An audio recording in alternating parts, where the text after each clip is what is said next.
Sahabat Mandum, edisi Mubago hari ini kita sharing tentang lanjutan pembangunan balai.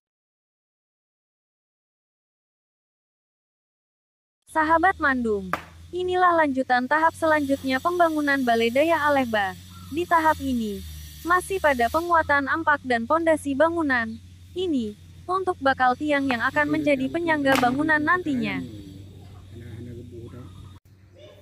Kita lihat, tukang sedang mengaduk pasir dan semen sesuai takarannya. Juga besi-besi penyangga.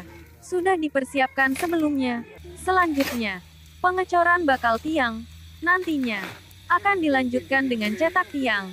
Dan tiang-tiang sebagai penyangga bangunan akan siap. Harapan akhir dari pembangunan Balai Daya Aleba ini akan cepat kelar dan dapat dioperasionalkan sesuai dengan orientasi awalnya.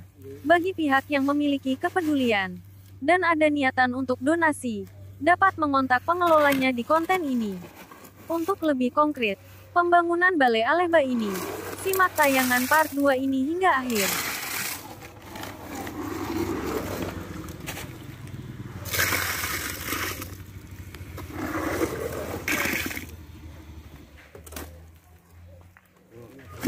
Batu pertama. Nah, ini dia lagi. Orang yang udah